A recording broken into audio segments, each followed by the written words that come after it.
Now we will understand, ठीक है, wave function for 2s orbital. अच्छा, आता कैसे है wave function? Solving Schrodinger wave equation 2s के लिए सॉल्व करते हैं, ठीक है। जब 2s के लिए सॉल्व किया होगा तो उसने n, l और m की कंडीशन रख दी होगी, और हमें पता है 2s मतलब n क्या हो गया 2, है कि नहीं। s की बात कर रहे हैं, l क्या हो गया 0, और 0 का m एक ही पॉसिबल है, क्या 0। तो देखो जब 2s सॉल्व किया होगा उसने कंडीशन यूज़ की होगी, n की वैल्यू 2, l की वैल्यू 0, m की वैल्यू 0, तो फिर साई निकल के आ गया होगा अपने जो दो पार्ट में आया होगा। तो देखो using these values of n, l, m, ठीक है, श्रोडिंगर वेव इक्वेशन ने आया क्या दिया होगा अपन को, वेव फंक्शन जो दो पार्ट में आया होगा। देखो एक रेडियल पार्ट आया होगा और एक एंगुलर पार्ट आया होगा। रेडियल पार्ट क्या आता है, देखो this is R radial part, डरो मत, सब समझाऊंगा। जैसे 1/2√2 इंटू 1/a0, वही same constant, 3/2 power 3/2, 2 minus r by a naught e raise to minus r by 2a0 into 2√π, ठीक है। ये अपना एंगुलर पार्ट है, ठीक है। ये एक्चुअली एंगुलर वाले पार्ट से सॉल्व करने पर आता, तो मुझे एंगल कहाँ है, क्यों एंगुलर पार्ट बोल रहे हैं। ये जब सॉल्व करते हैं तो एंगुलर पार्ट वाला जो जहाँ आना चाहिए वहाँ ये वैल्यू आती है, ठीक है, इसलिए इसको एंगुलर पार्ट बोल रहे हैं। आगे जब पी करेंगे तो समझ में आएगा। सो ये कहाँ से आया समझ में आ रहा है, श्रोडिंगर वेव इक्वेशन से आया। हमने श्रोडिंगर वेव इक्वेशन को सॉल्व किया, ये कंडीशन लगा दी, तो हमें 2s मिला, जिसका नाम अपन ने 2s दिया है, ठीक है। तो ये आंसर आता है सॉल्व करने पर। अब हमें अगर इसको समझना है तो मैंने बताया था कैसे समझना होगा, ग्राफ प्लॉट करना होगा। किसका ग्राफ, साई का। पहले रेडियल अलग अलग करेंगे, रेडियल अलग एंगुलर अलग। तो यहाँ तो प्रॉब्लम है ही नहीं, क्योंकि एंगुलर क्या है, कांस्टेंट। तो जब भी s अपने पास ऑर्बिटल्स आएंगे ना, सिर्फ रेडियल पार्ट सॉल्व करना है, एंगुलर तो कांस्टेंट आएगा हर बार, क्योंकि L0 M0, ठीक है, फर्क नहीं पड़ने वाला, कांस्टेंट वैल्यू होगी, ठीक है, हर बार सारे s के लिए कांस्टेंट आता है। फिर इसको सॉल्व करना है अपन को, इसको सॉल्व करके देखेंगे अपन, ठीक है। और हाँ, वापस ये सब हाइड्रोजन एटम के लिए ही सॉल्व कर सकते हैं। श्रोडिंगर सॉल्व तो करना है नहीं, जो सॉल्व करते वक्त दिक्कत आती है वहीं से डाउट क्रिएट हो जाएगा, सर ये क्या बोला, आप तो बोला सब जगह एप्लीकेबल है। हाँ, पहली बात तो हाइड्रोजन के लिए ही सॉल्वेबल क्यों है, क्योंकि यार श्रोडिंगर फॉर्मूला जो था उसके अंदर डेल्टा डेल्टा डेल्टा और अल्टीमेटली आता है E माइनस वी। ये तो एनर्जी था, V क्या था, पोटेंशियल, सिस्टम का पोटेंशियल। तो अगर पोटेंशियल निकालना, मैंने बोला था अगर 1 इलेक्ट्रॉन सिस्टम है तो कैसे निकाल सकते हैं, KQ1 Q2 अपॉन R। अगर अपन 1 इलेक्ट्रॉन सिस्टम लेते हैं तो K, E और E माइनस साइन बाहर, ठीक है, क्योंकि एक charge minus divided by R। Know that R becomes that K E square by R becomes relatively simple, अपने पास फंक्शन, उसको सॉल्व तभी कर पाते हैं। अगर अपन 2 इलेक्ट्रॉन ले लें, भाई तो कैसे निकालोगे तुम, मैंने पहले ही बोला था हाइड्रोजन के उसके अंदर, बोर्ड्स के अंदर कैसे निकालोगे पोटेंशियल, 2 इलेक्ट्रॉन का कहाँ कितना डिस्टेंस है, कैसे है, नहीं कर पाएंगे। अब डाउट ये आता है, सर अभी अगर अपन सब जगह कर सकते हैं, आपने बोला था अपन सब जगह लगा सकते हैं, तो ऐसा क्यों कर रहे हैं कि सिर्फ हाइड्रोजन के लिए सॉल्व कर पा रहे हैं। हाइड्रोजन के लिए सॉल्व कर लेते हैं, ठीक है, लेकिन ये जो रिजल्ट्स आते हैं ये सब जगह लगा सकते हैं। अपन सारे एटम के लिए श्रोडिंगर सॉल्व नहीं कर सकते, लेकिन अपन जब अप्रोक्सीमेशन लेते हैं ना बाकी सब एटम में, तो अपन ले सकते हैं। शील्डिंग इफेक्ट वगैरह कॉन्सेप्ट्स होते हैं, वो सब लेके अपन उसको अप्रोक्सीमेशन बना के हाइड्रोजन एटम की तरह सोच सकते हैं। और जब ऐसा करते हैं तो फिर हाइड्रोजन के आंसर ही आते हैं अल्टीमेटली, और एक्सपेरिमेंटल ऑब्जर्वेशन भी मैच करती हैं, मतलब सब कुछ सही है। समझ में आ रहा है, नहीं आया तो कोई बात नहीं, भूल जाओ, तुम तो ये मान लो अपन कर सकते हैं, सब जगह आंसर देता है। बट अगर किसी को क्यूरियोसिटी है तो मैं बता रहा हूँ, तो तुम्हें भी क्या सीखना है यहाँ से, ठीक है, कि श्रोडिंगर अपन ने निकाला 2s का, ठीक है, निकाला तो हाइड्रोजन एटम का सिस्टम मान के, 1 इलेक्ट्रॉन सिस्टम मान के किया होगा, ठीक है, N2 L0 M0 रखा होगा, ये वेव फंक्शन आया, हमें वेव फंक्शन को सॉल्व करना है, ठीक है। तो अब अपन जरा इस वेव फंक्शन को समझने की कोशिश करते हैं, ठीक है। तो अपन वेव फंक्शन लेकिन समझते कैसे हैं, 2 पार्ट में तोड़ के, पहले रेडियल पार्ट और एंगुलर पार्ट। यहाँ तो एंगुलर की दिक्कत नहीं आती, क्योंकि अपन s ऑर्बिटल की बात कर रहे हैं, जो कांस्टेंट होता है एंगुलर वेव फंक्शन। तो अपन रेडियल वेव फंक्शन देखते हैं। Solving radial wave function, psi R बोल दे रहे, क्योंकि वेव फंक्शन रेडियल वाला, फॉर 2s साई आर या अपना capital R is equal to 1/2√2 1/a0 power 3/2 2 minus r by a0 e raise to minus r by 2a0। तो ये अपना रेडियल वेव फंक्शन है, जो हमें निकालना नहीं है, हमें दिया होगा, ठीक है, हमें बस समझना है उसको एटलीस्ट। सो इसको अपन समझते हैं, ठीक है।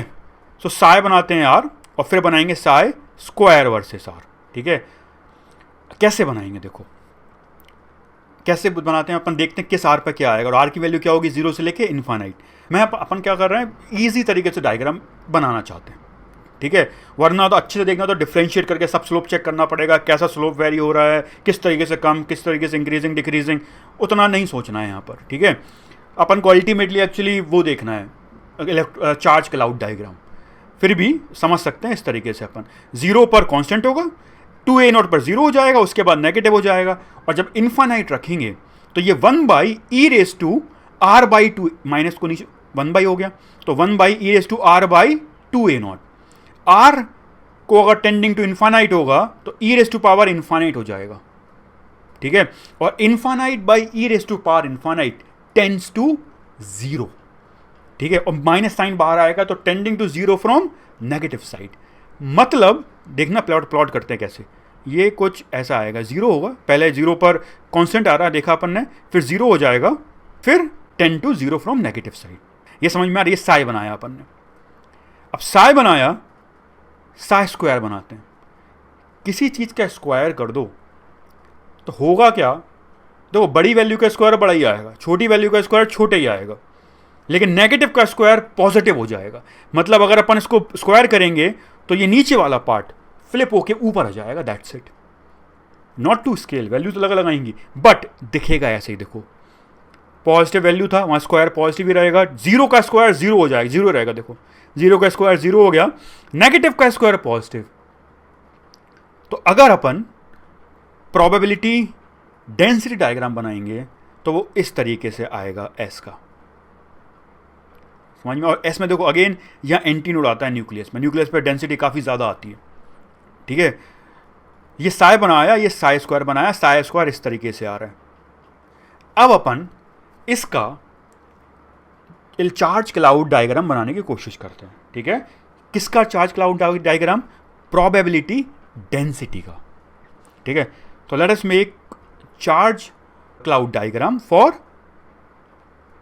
प्रोबेबिलिटी डेंसिटी ऑफ 2s, ठीक है। देखो कैसे, ये न्यूक्लियस ले लिया मैंने ओरिजिन पे, अपन सिमेट्रिकली इसको सॉल्व बनाना चाहते हैं, ठीक है। ये यहाँ मैंने ओरिजिन पे न्यूक्लियस ले लिया। अच्छा, तो न्यूक्लियस के पास बताओ डॉट्स की डेंसिटी ज़्यादा आएगी कि कम आएगी, ज़्यादा। देखो 0 नहीं, कितनी ज़्यादा है डेंसिटी, तो ज़्यादा डॉट्स बनाएंगे अपन। फिर अपन क्या करेंगे, देखो ज़्यादा बना रहा है डॉट्स, फिर अपन डॉट्स को कम करते जाएंगे। देखो यहाँ बिल्कुल डॉट्स नहीं आएंगे इस पॉइंट पर, क्योंकि प्रोबेबिलिटी डेंसिटी क्या हो गई, 0। तो देखो अपन डॉट्स बढ़ा रहे हैं, डॉट्स बहुत बढ़ा है, फिर यहाँ पर बिल्कुल डॉट नहीं बनाएंगे, मैं यहाँ डॉट नहीं बनाऊंगा, फिर डॉट की डेंसिटी बढ़ाना चालू कर दूंगा, क्योंकि प्रोबेबिलिटी डेंसिटी बढ़ रही है। फिर एक मैक्सिमा आएगा, फिर डेंसिटी ज़्यादा आने लगेगी और फिर कम होने लगेगी, दैट्स इट।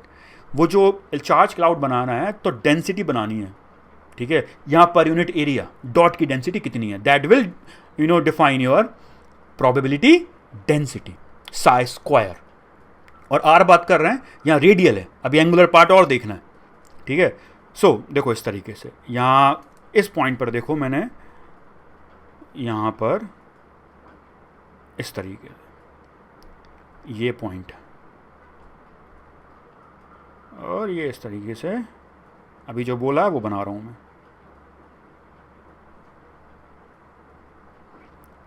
फिर अपन कम करते जा रहे हैं, देखो एक मैक्सिमा, यहाँ मैंने मैक्सिमम बना दिया, फिर कम करते जा रहे हैं डेंसिटी, ये बन गया, वेरी गुड। शेप बात करेंगे तो स्फेरिकल ही आना, मैंने बताया था सारे एस का स्फेरिकल है, क्योंकि अगर एस की बात करेंगे तो एंगुलर वेव फंक्शन कांस्टेंट आएगा, तो वो एंगल पे डिपेंड नहीं कर रहा है ना, सब आर पे डिपेंड कर रहा है। आर पे डिपेंड करेगा तो भाई अगर कोई चीज़ आर पे डिपेंड करे तो वो स्फेरी हो सकती है। आर क्या है अपना, डिस्टेंस फ्रॉम न्यूक्लियस, ठीक है। सो और ये 2a0 आ रहा है, जहाँ पर 0 हो रहा है, कैसे पता पड़ रहा है, साई 0 रख दो, 0 कब हो रहा है, आर की वैल्यू 2a0, तो आर को अपन ने 2a0 रख दिया, a0 चला गया, 2 - 2 0 हो गया, पूरा क्या हो, 0 इंटू कॉन्स्टेंट क्या हो गया 0, साई 0 आ रहा है। तो अपन ये भी बोल सकते हैं ये 0 आ रही है डेंसिटी, कहाँ, 2a0, और जहाँ साई 0 है वहीं साई स्क्वायर भी 0 होगा, और एक्चुअली 4πr² साई स्क्वायर भी 0 होगा अगर अपन रेडियल प्रोबेबिलिटी निकालना चाहते हैं। बट हम प्रोबेबिलिटी डेंसिटी की बात कर रहे हैं, बट अगर रेडियल प्रोबेबिलिटी निकालना चाहते हैं तो 4πr² साई स्क्वायर निकाल सकते हैं, ठीक है। और जहाँ साई 0 वहीं साई स्क्वायर 0, वहीं 4πr² 0, और 4 पाई आर स्क्वायर साई स्क्वायर 0 पर भी 0 होगा, क्योंकि वहाँ 4 पाई आर स्क्वायर का टर्म है। अपन उतना ही देख रहा है, इतना समझो। अगर मैंने बोल दिया किसी को इंटरेस्ट है तो वो सोच सकता है आगे, ठीक है। साई का ग्राफ ये आया, साई स्क्वायर ग्राफ ये बनाया, तो अपन ने चार्ज क्लाउड डेंसिटी बनाना चाहे जो इस तरीके से आएगा। और 90% रीजन, मतलब मैंने क्या बोला था, सारे वेरिएशन आ जाएं। अपने देखो सारा वेरिएशन आ गया, ये आ गया कि मैक्सिमा था, फिर कम हुआ, 0 हो गया, वो वेरिएशन भी आ गया, फिर मैक्सिमा आया, वो वेरिएशन भी ले लिया, फिर कम हो रहा है, यहाँ अपन रुक गए। सारे वेरिएशन आ जाएं, उतना अपन को प्लॉट करना है, ठीक है। तो ये बनाया, ये आया अपना charge cloud diagram.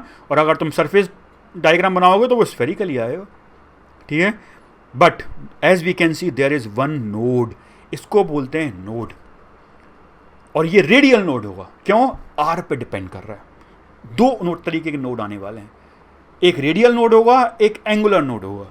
Radial node वो होगा जो आर पर 0 हो रहा है, एंगुलर नोड वो होगा जब किसी एंगल पे 0 है, वो आगे आएगा पी के अंदर, देखेंगे अपन। समझ में आ रहा है? सो सब देखेंगे।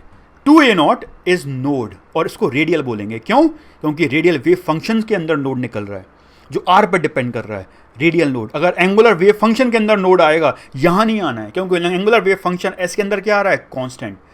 पी के अंदर नहीं आएगा कांस्टेंट, वहां फिर एंगुलर नोड मिलेंगे अपन को। बट यहां एंगल पे नोड नहीं है, यहां रेडियस पे नोड है, रेडियल नोड, 1 रेडियल नोड। तो रेडियल नोड कितने हो गए? 1। उसका शेप क्या है? स्फेरिकल। ये जो नोड है वो स्फेरिकल होगा कि नहीं होगा? मतलब अगर ये सपोज मेरा 2a0 है पेन, ठीक है, तो सब जगह जहां जहां 2a0 होगा एक स्फीयर बनेगा जहां इलेक्ट्रॉन बिल्कुल नहीं होगा, तो अपन स्फेरिकल नोड बोलेंगे इसको, कि ये स्फेरिकल नोड है, ठीक है। अच्छा, तो radius eight which probability density of finding an electron is 0 is called radial node, ठीक है। इसको अपन 4 पाई आर स्क्वायर साई स्क्वायर के टर्म में भी बोल सकते हैं, ठीक है। तो इलेक्ट्रॉन डेंसिटी कहाँ कहाँ 0 है? सिर्फ 2a0 को, इनफाइनाइट को नहीं मानना होता, क्योंकि वो ऑब्वियस चीज़ है यार। मैं बोलूँ यहाँ मेरे पास जो इसके अंदर जो एटम है उसका इलेक्ट्रॉन सपोज दूसरी गैलेक्सी में होने के क्या चांसेस है भाई? ऑलमोस्ट 0।